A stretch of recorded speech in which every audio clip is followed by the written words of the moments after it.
Lo que pasa en la actualidad, yo creo que tenemos que empezar primero con qué es una adicción, ¿no? Porque a partir de eso se va a ir generando como un modelo de tratamiento.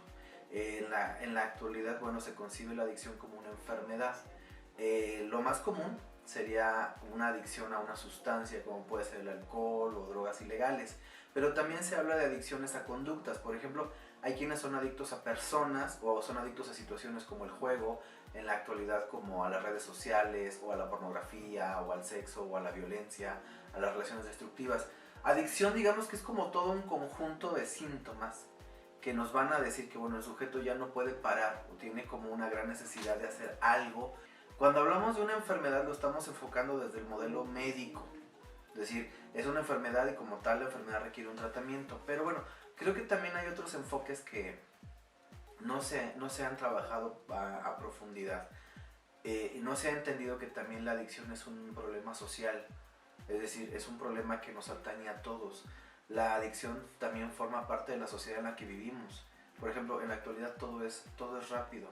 La vida es rápida, hasta la vida útil de los aparatos es rápido, ¿no? Compras algo y a los 6 meses ya no sirve. Y ya no lo compones, simplemente lo tiras a la basura y te compras otro. Asimismo se han vuelto las relaciones. O sea, las relaciones también son de usar y desechar.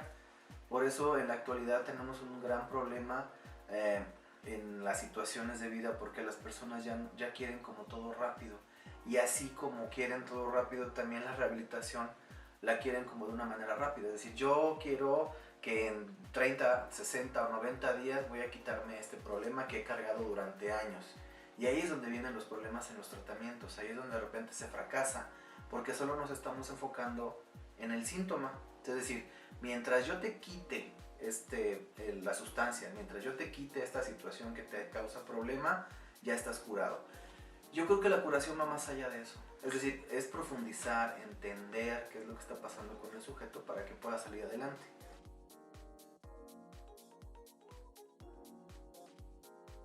Es una serie de eventos. Digamos que en la actualidad concebimos la enfermedad como una serie de elementos que se van conjuntando. Por ejemplo, tiene que haber factores genéticos. Que bueno, no solamente está eso, están los problemas bioquímicos, o sea, hay cuestiones orgánicas que pueden generar o dispararse en algún momento. Están los factores familiares también. Es cierto que si tienes familiares adictos tienes una predisposición mayor que si no la tuvieras. También están los factores personales o individuales o de personalidad.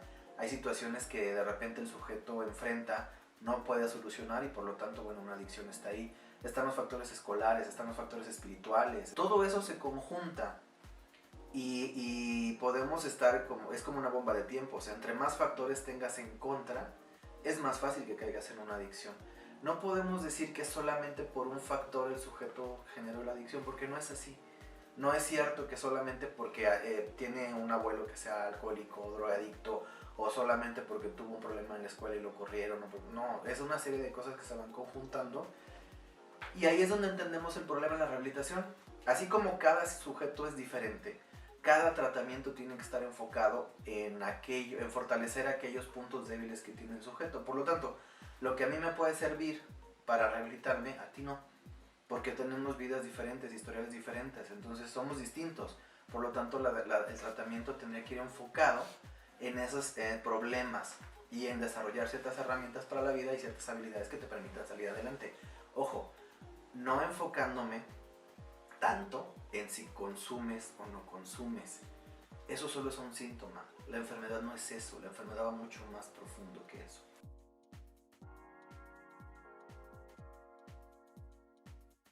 Hijos, es que esto es muy amplio. Primero, ¿cómo saber si soy un adicto o no? Hay ciertas características que va a desarrollar un sujeto para saber que tiene un problema. Y el primero tiene que ver con la dependencia hacia una sustancia. Es decir, el sujeto necesita desesperadamente esa situación, esa sustancia para poder vivir. Cree que si no la tiene, algo va a pasar. Lo vemos de repente. Hay gente que desde que se levanta dice, si no me tomo una taza de café, siento que no rindo en todo el día. El adicto al ejercicio, el vigoréxico, hace exactamente lo mismo. O sea, se levanta y va al gimnasio porque tiene que estar 4 o 5 horas haciendo ejercicio porque siente que si no su vida no tiene sentido. En las relaciones destructivas es igual. O sea, es que si no me golpea, si no me agrede, si no me grita, es que no me ama.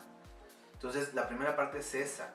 Y después se genera una tolerancia, ya sea física, a la situación donde se va generando una mayor necesidad de consumir, por ejemplo, en el caso del alcohol. Al principio solo me tomaba 2 cervezas y con esas estaba bien.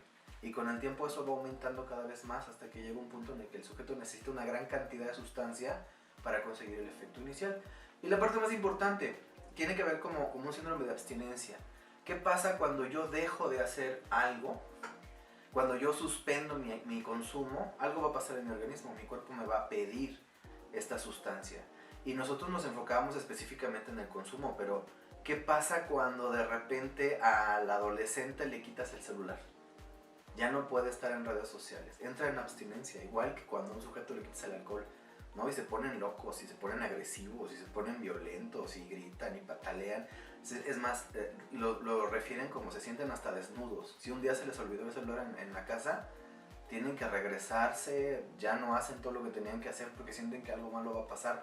O si no se conectan 5 minutos al Facebook, no sé qué les pasa, se ponen muy mal. Entonces esos son como elementos para poder suponer la presencia de una adicción.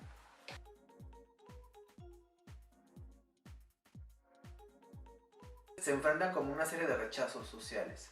El que se burlen, el que, por ejemplo, el típico alcohólico que llega a la fiesta y acaba vomitándose o acaba dormido ahí y todos se están burlando de él. También es un estigma con el que va cargando todo el tiempo. Además, en una sociedad como la nuestra, el adicto debe ser castigado. Y por lo tanto existen tratamientos que se encargan de castigarlos. Lugares donde ellos llegan, donde les quitan la comida, donde los golpean, donde los humillan, donde los responsabilizan directamente de su enfermedad, donde muchas veces terminan peor, salen peor de cómo llegaron, porque hay que castigarlos. Y la familia lo lleva ahí con toda la conciencia, ¿no? Y dígale y dele y el tiempo que sea necesario y hasta que logre dejar de hacerlo porque se supone que solo está en él. Y entonces esta sociedad acaba como generando un problema mucho mayor en lugar de solucionarlo, porque no están entendiendo que al ser una enfermedad necesita enfocarse desde otra perspectiva y los acaban como manipulando a los pacientes, acaban como humillándolos, acaban resintiéndolos, ¿no? Y salen peor que como entraron.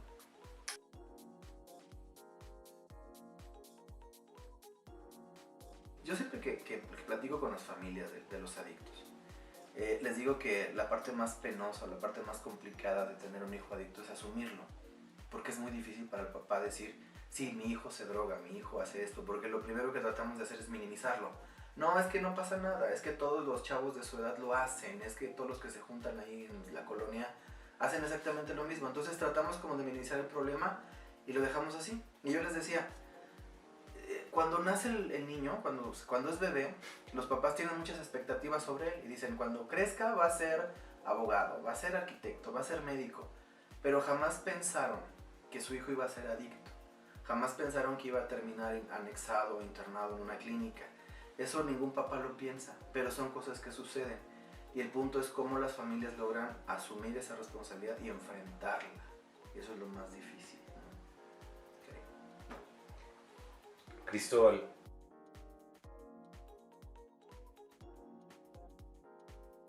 casos. Los compañeros de Alcohólicos Anónimos, el adicto puede terminar en varios lugares, que puede ser la cárcel, el hospital o el cementerio.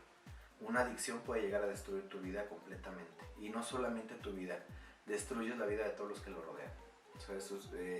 Así de grave es el asunto.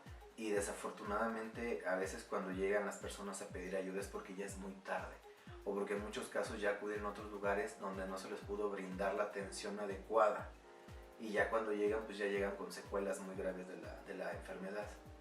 Ya de repente llegan en delirio, de repente llegan con problemas crónicos, renales, cardíacos, hepáticos y el tratamiento se vuelve mucho más penoso para los pacientes.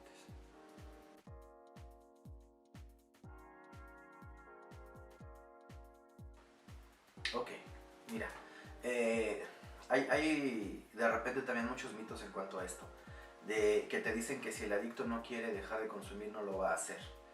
De hecho yo creo que el propio consumo ya es una manera de pedir ayuda, ¿no? Ya es una ayuda, no te la está pidiendo a ti, se la está pidiendo la sustancia y la sustancia le resuelve el problema. ¿Qué puedes hacer tú? Informarte. Si tú tienes un familiar que tiene un problema de adicciones, Lo peor que puedes hacer es cerrar los ojos y decir, aquí no está pasando nada, o esto que está haciendo no es tan grave, o todo el mundo lo hace. Es informarte qué es lo que está pasando ahí, cuáles son los síntomas que de repente no queremos ver pero que son evidentes, ¿no? Que de repente ya no llega a dormir, que se desaparecen cosas de la casa, que de repente roba dinero, que lleva amigos, que se empieza a juntar con amigos que no debería, o cambia rápidamente de medios, de medio ambiente, de amigos, de pares. Y la otra cosa es, al informarme, tengo que tomar decisiones. El saber obliga, forzosamente. Cuando yo ya sé que hay un problema, el siguiente paso es qué hago para solucionarlo. Y ahí es donde viene la ayuda profesional o no profesional, los grupos de ayuda mutua, los centros de rehabilitación, las clínicas de adicciones. Hay una gran variedad, grandes opciones que se pueden hacer. Pero les decía, yo creo que hay que informarse también.